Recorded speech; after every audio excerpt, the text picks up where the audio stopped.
ಈಗ ನಾವೆಲ್ಲರೂ ಕಾಂಗ್ರೆಸ್ನಿಂದ ಸೂಚನೆ ಗೌರವಿಸಬೇಕು. ಈಗ ಪ್ರಧಾನಿ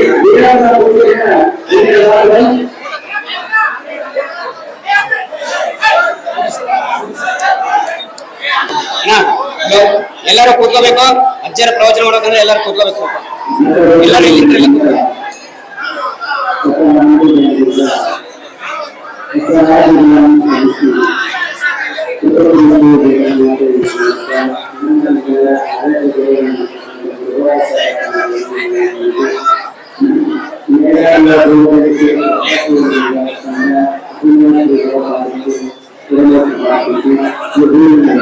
ನಮ್ಮೆಲ್ಲರ ಆಶಯದಂತೆ ಇವತ್ತು ಒಂದು ಪುಣ್ಯಕರವಾದ ದಿನವಾಗಿರುತ್ತದೆ. ಶ್ರೀ ಗವಿಸಿದ್ದೇಶ್ವರ ಮಹೋತ್ಸವವನ್ನು ಮತ್ತೊಮ್ಮೆ ನಮ್ಮ ಊರಿಗೆ ಬಂದಿರತಕ್ಕಂಥದ್ದು ಬಹಳ ಸಂತೋಷಕರವಾದ ವಿಷಯ. ಈ ಕ್ಷಣದಲ್ಲಿ ನಾವೆಲ್ಲರೂ ಅವರಿಗೆ ಶಾಂತ ರೀತಿಯಿಂದ ಕುಳಿತುಕೊಂಡು ಅವರ ಪ್ರವಚನವನ್ನ ಅತ್ಯಂತ ಸಮಾಧಾನ ಚಿತ್ತರಾಗಿ ಆಲಿಸೋಣ. ಈಗ ಪೂಜ್ಯರಿಂದ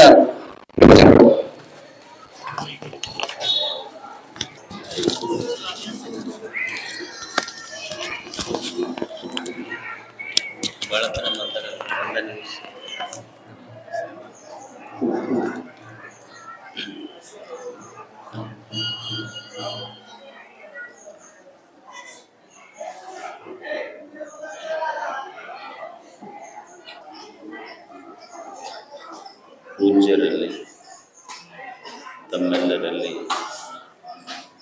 ಶರಣು ಶರಣ.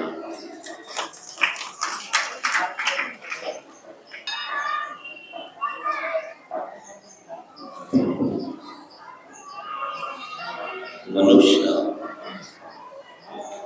ಅವನ ಹುಟ್ಟಿನ ದಿವಸವೇ ಮನುಷ್ಯ ಕೇಳ್ತಿದ್ದೇನೆ ನನ್ನ ದಿವಸವನ್ನು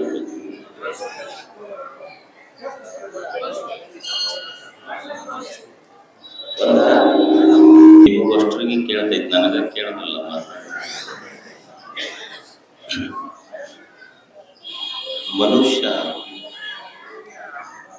ಮನುಷ್ಯನ ಹುಟ್ಟಿನೊಂದಿಗೆ ಹುಟ್ಟಿನ ಜೊತೆಗೆ ಅವನ ಸಾವು. ಹುಟ್ಟು ಮತ್ತು ಸಾವು ಇವೆ ಸಾಕ್ಬಿಡಿ. ಮನುಷ್ಯನ ಹುಟ್ಟಿನ ಜೊತೆಗೆ ಅವನ ಸಾವು ಜೊತೆಯಾಗೇ ಇರ್ತದೆ. ಹುಟ್ಟಿನಿಂದ ಸಾವನ್ನಾಗಲಿ ಅಥವಾ ಸಾವಿನಿಂದ ಹುಟ್ಟನ್ನಾಗಲಿ ಬೇರ್ಪಡಿಸಲಿಕ್ಕಾಗುವುದಿಲ್ಲ. ಈ ನಿಸರ್ಗ ಎರಡೂ ಹೆಂಗ್ ಕೂಡಿಟ್ಟೈತಿ ಅಂದ್ರೆ, ನಿನ್ನ ಹುಟ್ಟಿದ ದಿವಸ ನಿನ್ನ ಹುಟ್ಟಿಗಾಗಿ, ನಿನ್ನ ಹುಟ್ಟಿನ ತೊಟ್ಟಿಲಿಗಾಗಿ ಒಂದು ಕಟ್ಟಿಗೆಯನ್ನು ನಿಸರ್ಗ ನಿರ್ಮಿಸಿದ್ರ, ಮುಂದೊಂದು ದಿವಸ ಚಟ್ಟಕ್ಕಾಗಿನೂ ನಿಸರ್ಗ ಒಂದು ಗಿಡವನ್ನು ನಿರ್ಮಾಣ ಮಾಡಿ ಇಟ್ಟಿರ್ತೈತಿ. ಒಟ್ಟಾದ ಬೇರೆ ಆಗ್ಲಿಕ್ಕೆ ಸಾಧ್ಯವೇ ಇಲ್ಲ. ಹುಟ್ಟಿನ ತೊಟ್ಟಿಲಿಗಾಗಿ ಒಂದು ಗಿಡ ನಿಸರ್ಗದೊಳಗೆ ನಿರ್ಮಾಣ ಆಗಿದೆ, ಮುಂದೆ ಚಟ್ಟಕ್ಕಾಗಿಯೂ ಒಂದು ಗಿಡ ನಿರ್ಮಾಣ ಆಗಿನೇ ಇರ್ತೈತಿ. ಅಂದ್ರೆ ಹುಟ್ಟು ಸಾವು ಇದು ಬೇರ್ಪಡಿಸ್ಲಿಕ್ಕಾಗೋದಿಲ್ಲ. ಮನುಷ್ಯ ಹುಟ್ಟು ಎಷ್ಟು ಸಂತೋಷ. ಒಂದು ಗಾಡಿ ಇದೆ, ಗಾಡಿಗೆ ಎರಡು ಚಕ್ರಗಳಿವೆ. ಎತ್ತಿನ ಬಂಡಿ ಹೊಡ್ಕೊಂಡು ಹೋಗ್ತೀರಿ, ಒಂದ ಚಕ್ರದ ಮೇಲೆ ಗಾಲಿ ಮೇಲೆ ಬಂಡಿ ನುಡಿತೀರಿ. ಒಂದು ಗಾಲಿಗೆ ಹೆಂಗ ಎರಡು ಚಕ್ರಗಳು, ಹಂಗ ಬದುಕಿಗೆ ಹುಟ್ಟು ಸಾವು ಎರಡು ಚಕ್ರಗಳು. ಒಂದೇ ಚಕ್ರದ ಮೇಲೆ ನಡೆದಿಲ್ಲ ಜೀವ. ಹುಟ್ಟಿನ ಜೊತೆ ಸಾವೈತಿ. ಈಗ ನೀವು ಯಾರಾದರೂ ಹುಟ್ಟಿದ ಹಬ್ಬದ ಮಗ ಹುಟ್ಟ್ಯಾನಂತ ಹೇಳಿ ಸುದ್ದಿ ಕಳಿಸಿದ್ರ ಮೂಮಿಟ್ಟಕರು ಅಂತೀರಿ, ಇಲ್ಲಿ ಬಾಯಾಗ ಸಕ್ಕರೆ ಹಾಕ್ತಂತೀರಿ. ಮತ್ತೆ ಯಾರ ಸತ್ತು ಸುದ್ದಿ ಹೇಳಿದ್ರೆ ಬಾಯಾಗ ಸಕ್ಕರೆ ಹಾಕ್ತಂತೀರೇನೆ? ಯಾರು ಅಲ್ಲ, ಗೊತ್ತೈತಿ ನಮ್ಮ ಪಾಕೆಟ್ನಾಗ ನಮ್ಮ ಸಾವೈತಿ. ಇದ್ರೂ ಹುಟ್ಟಾದ್ರೆ ಸಂತೋಷ ಪಡ್ತೀವಿ, ಸಾವಾದ್ರೆ ಭಯ ಯಾಕೆ ಪಡ್ತಾನ ಮನುಷ್ಯ? ಸಾವಿನ ಬಗ್ಗೆ ಭಯ ಪಡ್ತಾನೋ ಇಲ್ಲ ಮನುಷ್ಯ? ಯಾಕೆ ಭಯ ಆಗ್ತೈತಿ? ಸಾವಿಗೆ ಯಾಕೆ ಭಯ ಆಗ್ತೈತಿ ಮನುಷ್ಯ ಅಂದ್ರೆ, ಈಗ ನಾನು ಬಹಳ ಕಷ್ಟಪಟ್ಟು ನನ್ನ ಹೊಲ, ನನ್ನ ಮನೆ, ನನ್ನ ಸಂಪತ್ತು, ನನ್ನ ಹೆಂಡರು, ನನ್ನ ಮಕ್ಕಳು, ನನ್ನ ತಂದೆ, ನನ್ನ ತಾಯಿ ಅಂತೇನೋ ಕಷ್ಟಪಟ್ಟು ಮಾಡಿನಲ್ಲ. ಸಾವಿಗೆ ಯಾಕೆ ಹೆದರ್ತಾನ ಮನುಷ್ಯ ಅಂದ್ರೆ, ಈ ನಂದು ಅಂತೇನು ಕಷ್ಟಪಟ್ಟು ಗಳಿಸಿನಲ್ಲ ಅದೆಲ್ಲ ಸಾವು ಕಸ್ಕೊಂಡು ಹೋಗ್ತೈತಿ, ಅದಕ್ಕೆ ದುಃಖ ಆಗ್ತೈತಿ ಮನುಷ್ಯ. ನಂದು ಅಂತ ನಾ ಏನೇನು ಪಡ್ಕೊಂಡೇನಿ, ನಂದು ಅನ್ನೋದೆಲ್ಲ ಸಾವು ಕಸ್ಕೊಂಡು ಹೋಗ್ತೈತಿ. ಹಾಗಾದ್ರೆ ಪ್ರಶ್ನೆ ಏನು ಅಂದ್ರೆ, ಸಾವಿಗೆ ಯಾವುದು ಕಸ್ಕೊಂಡು ಹೋಗಕ್ಕೆ ಸಾಧ್ಯ ಇಲ್ಲ, ಅದು ವಿಚಾರ. ಸಾವು ನನ್ನಿಂದ, ಸಾವು ಬಂದಾಗ ನನ್ನ ಸಂಪತ್ತು ಉಳಿದಿಲ್ಲ. ನೀ ಬೇಕಾದಂಥ ಬಂಗಾರ ಕೊಂಡುಗಡಿಗೆ ಹಾಕೋ, ಅದನ್ನೆಲ್ಲ ತಕ್ಕೊಂಡು ಅರಬ್ಯಾಗ ಸುತ್ತೆ ಕಳಿಸ್ತಾರೆ. ಅಂದ್ರೆ ಸಾವು ಎಲ್ಲವನ್ನ ಕಸ್ಕೊಂಡು ಹೋಗ್ತೈತಿ ನನ್ನಿಂದ. ಏನಾರ ಉಳಿದೈತಿ ಅಂದ್ರೆ ಸಾವು ಬಂದಾಗ ಏನು ಉಳಿದೈತಿ? ಏನೂ ಉಳಿಯೋದಿಲ್ಲ. ನೀ ಬಿಟ್ಟಿದ್ದೆಲ್ಲ ಹೋಗಿ ಅದೇ ಒಂದಿಷ್ಟು ಎರಿ ಮಣ್ಣಿನ ಹೆಂಟಿ ಮ್ಯಾಲ ಕಾರಿ ಕಂಟಿ, ನೀ ಒಳಗೆ ಒಬ್ಬಂಟಿ ಅಷ್ಟೇ, ಯಾರು ಇರುವುದಿಲ್ಲ ಇದ್ರೊಳಗೆ. ಏನಿದ್ರು ಸಾವು ಎಲ್ಲವನ್ನು ಕಸ್ಕೊಂಡು ಹೋಗ್ತೈತಿ. ಮತ್ತು ವಿಚಾರ ಮಾಡಬೇಕಾದದ್ದು ಏನು ಮನುಷ್ಯ ಅಂದ್ರೆ, ಸಾವು ನನ್ನಿಂದ ಏನು ಕಸ್ಕೊಂಡು ಹೋಗಕ್ಕೆ ಸಾಧ್ಯ ಇಲ್ಲ. ಸಾವಿಗೆ ಯಾವುದನ್ನು ನನ್ನಿಂದ ಕಸ್ಕೊಂಡು ಹೋಗಕ್ಕಾಗಿದ್ದಿಲ್ಲ ಅಂಥದ್ದು ಗಳಿಸ್ಬೇಕಲ್ಲ ಮನುಷ್ಯ. ಒಂದು ಇಂಥ ಸಂಪತ್ತು ಗಳಿಸಬೇಕಲ್ಲ. ಧನವ ಗಳಿಸಬೇಕಿಂಥದ್ದು ಈ ಜನರಿಗೆ ತಿಳಿಯದಂಥದ್ದು. ಕಟ್ಟಿದ ಗಂಟು ಬಯಲೊಳಗಿಟ್ಟರೆ ಮುಟ್ಟಲು ಬಾರದಂಥದ್ದು. ಎಂಥ ಸಂಪತ್ತು ಗಳಿಸ್ಬೇಕು ಮನುಷ್ಯ ಅಂದ್ರೆ, ನಮ್ಮ ಸಂಪತ್ತು ನಾವು ಟ್ರಿಜರಿಯಾಗಿಟ್ಟರು ಕಳ ಮಾಡ್ಕೊಂಡು ಹೋಗ್ತಾರೆ. ಆದ್ರೆ ಶರಣರು ಏನಂತಾರ, ಇಂಥ ಸಂಪತ್ತು ಗಳಿಸ್ಬೇಕಲ್ಲ, ನೀ ಗಳಿಸಿದ ಸಂಪತ್ತು ಕಟ್ಟಿ ಬೈಲೊಳಗಿಟ್ರೆ ಇನ್ನೊಬ್ಬರಿಗೆ ಮುಟ್ಟಾಕ್ ಬಂದಿರಬಾರ್ದು, ಅಂಥ ಸಂಪತ್ತು ಗಳಿಸ್ಬೇಕು. ಕಟ್ಟಿದ ಗಂಟು ಬಯಲೊಳಗಿಟ್ಟರೆ ಮುಟ್ಟಲು ಬಾರದ. ನಮ್ಮ ಸಂಪತ್ತು ಹಂಗಿರ್ತೈತೇನು ಹೇಳಿ? ನೀವು ಸುಮ್ಮನೆ ಒಂದು ಬಂಗಾರ ಬೆಳ್ಳಿ ಅಂತಲ್ಲ, ಒಂದು ಮುರುಕ್ ಬಕೆಟ್ ನೀವು ಹೊರಗಿಟ್ಟು ಒಳಗೆ ಹೋಗಿ ಬರೋದ್ರಾಗ ಉಳಿದಿಲ್ಲ ನಮ್ಮ ಸಂಪತ್ತು. ಬಂಗಾರ ಬೆಳ್ಳಿ ದುಡ್ಡಂತ ದೂರ ಉಳಿತು. ನಮ್ಮ ಸಂಪತ್ತು ಕಳು ಮಾಡ್ಕೊಂಡು ಹೋಗ್ತಾರ. ಅದರ ಶರಣರ ಚಿಂತನೆ ಎಷ್ಟು ಅದ್ಭುತ ಅಂದ್ರೆ, ನೀನ್ ಇಂಥ ಸಂಪತ್ತು ಗಳಿಸಬೇಕಲ್ಲಪ್ಪ, ನೀ ಗಳಿಸಿದ ಸಂಪತ್ತು ಗಂಟು ಕಟ್ಟಿ ಬಯಲೊಳಗಿಟ್ಟರೆ ಅದನ್ನು ಮುಟ್ಟಲು ಬಾರದಂತ. ಅಂಥ ಸಂಪತ್ತು ಯಾವುದಿದೆ ಜೀವನದಲ್ಲಿ? ಅಂಥ ಸಂಪತ್ತು ಯಾವುದು ಬರ್ತೈತೆ ನಮ್ಮ ಜೊತೆಗೆ? ಒಬ್ಬ ಯುವಕಿದ್ದ. ಅವನು ಜೀವನದಲ್ಲಿ ಬಹಳಷ್ಟು ತಪ್ಪುಗಳನ್ನು ಮಾಡಿದ್ದ. ಇನ್ನೊಬ್ಬರಿಗೆ ಮೋಸ ಮಾಡಿದ್ದ, ತಂದೆ ತಾಯಿ ಸೇವಾ ಮಾಡಿದ್ದಿಲ್ಲ, ದುಶ್ಚಟಗಳನ್ನು ಮಾಡಿದ್ದ. ಅಂಥ ಒಬ್ಬ ವ್ಯಕ್ತಿಗೆ ಒಂದು ಕೇಸ್ ನಡೀತು ಕೋರ್ಟ್ನ್ಯಾಗ. ಅವನಿಗೆ 4 ಜನ ದೋಸ್ತರಿದ್ರು. ಅವನು ಕೇಸ್ ನಡೀತಲ್ಲ, ಕೇಸ್ ನಡೆದಾಗ ಅವ ಏನಂದ, ಜಡ್ಜ್ ಏನಂದ್ರು, ನಿನ್ನ ಪರವಾಗಿ ಇದು ನ್ಯಾಯ ಗೆದಿಬೇಕಾದ್ರೆ ಸಾಕ್ಷಿಗಳು ಬೇಕಿಲ್ಲ. ಅವನಿಗೆ 4 ಜನ ದೋಸ್ತರಿದ್ರು. ಅವ ಹೋಗಿ ಕೇಳ್ದ, ಮೊದಲನೇ ದೋಸ್ತ ಕೇಳ್ದ, ಅಲ್ಲ ನನ್ನೊಂದು ಕೋರ್ಟ್ನ್ಯಾಗ ನ್ಯಾಯ ನಡೆದೈತಿ, ನೀನು ನನ್ನ ಪರವಾಗಿ ಸಾಕ್ಷಿ ಹೇಳ್ದ. ಮೊದಲನೇ ದೋಸ್ತಿದ್ನಲ್ಲ, ಅವ ಅಂದ, ನೋಡಪ್ಪ ನಾನು ಕೋರ್ಟಿಗೆ ಬಂದು ಹೇಳಕ್ಕಾಗಲ್ಲ, ನಾ ಇದ್ದಲ್ಲೇ ಬೇಕಾದ್ರೆ ಹೇಳ್ಬೋದು. ಎರಡನೇ ದೋಸ್ತಿದ್ದ, ಅವನ ಹತ್ರ ಹೋದ್, ನೀ ಏನ್ರ ಬರ್ತೀವಿ? ಅವ ಅಂದ, ನಾ ಬಾಕಲ್ ದಾಟಿ ತಲಬಾಗಲ್ ಮಠ ಬರ್ಬೋದಪ್ಪ, ಕೋರ್ಟಿಗೆ ಬರಕ್ಕ. ಮೂರನೇ ದೋಸ್ತಿದ್ನಲ್ಲ, ಅವ ಅಂದ, ಕೋರ್ಟ್ ಬಾಗಿಲುವರೆಗೆ ಬರ್ತೀನಿ, ಒಳಗೆ ಬರಲ್ಲ. ಏನು ಕೋರ್ಟ್ ಬಾಗಿಲಿಗೆ ಬಂದೇನು ಊಟದಾಗ ನಾಷ್ಟ ಮಾಡಿ ಬರವನ?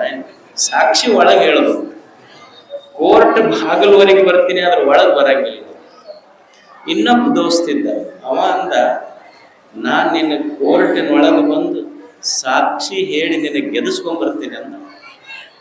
ಒಂದನೇ ದೋಸ್ತೇನಿದ್ನಲ್ಲ, ನಾ ಇದ್ದಲ್ಲೇ ಹೇಳ್ತೀನಪ್ಪ, ಕೋರ್ಟಿಗೆ ಬರಕ್ ಆಗಲ್ಲ ಅಂದಿದ್ನಲ್ಲ, ನಾನು ಕಷ್ಟಪಟ್ಟು ಗಳಿಸಿದ ಹೊಲ ಮನಿ ಸಂಪತ್ತು, ನಾ ಗಳಿಸಿದ ಹೊಲ ಮನಿ ಏನ್ರ ನಾವು ಹೋದಾಗ ನನ್ನ ಜೊತೆಗೆ ಭಾಳ ಅತ್ತಿಯಪ್ಪ, ನಾನು ಬರ್ತೀವಿ ಅಲ್ಲಿ ಮಟ್ಟ ಅಂದವೆ.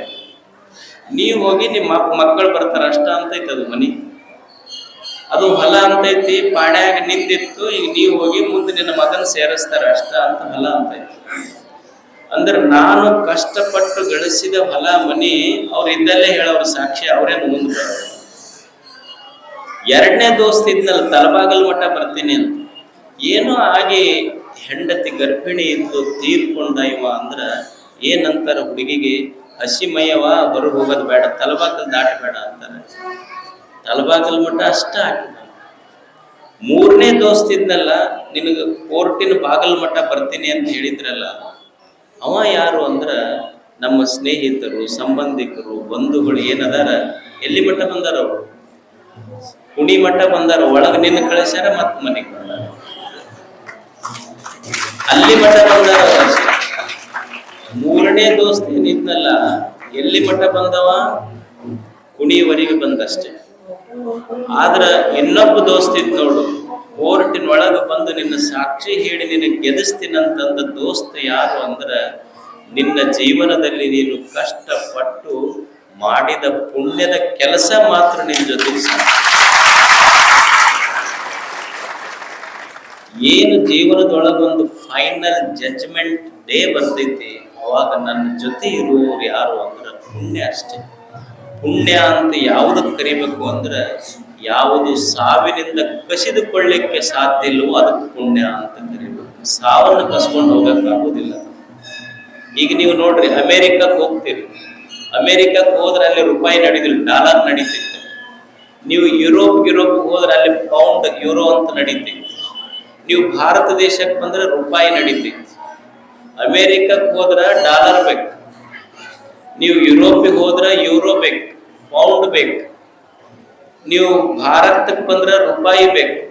ಮತ್ತೆ ಇದನ್ನೆಲ್ಲ ಬಿಟ್ಟು ಮ್ಯಾಲಿನ ದೇಶಕ್ಕೆ ಹೊಂಟ್ರಿ ಅಂದ್ರ ಅಲ್ಲಿ ಯಾವ ನಾಣ್ಯ ನಡೀತೈತಿ ಅಂದ್ರೆ ನೀವು ಮಾಡಿದ ಪುಣ್ಯವೇ ನಾಣ್ಯ. ಅಲ್ಲಿ ಮತ್ತೆ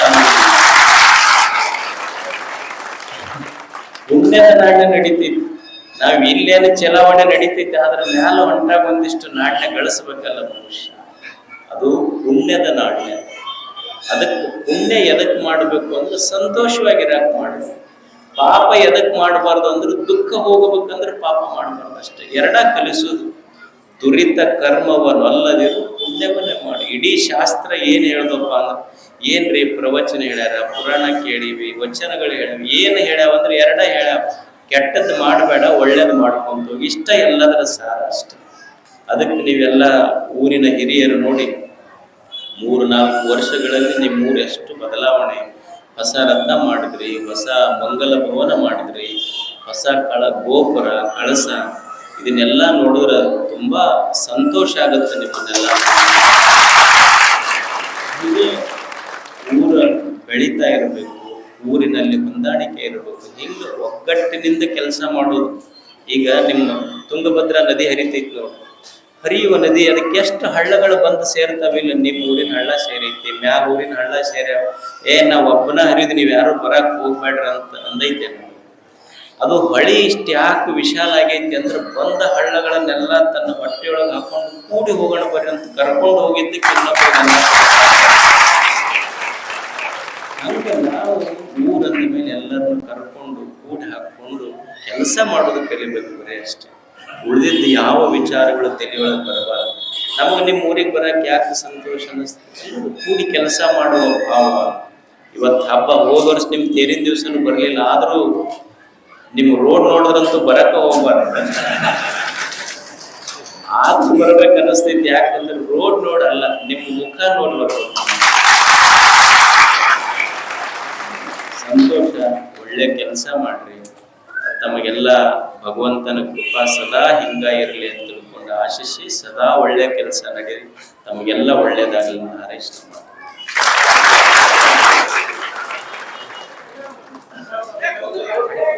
ಅಪ್ಪನ್ ಶರಣ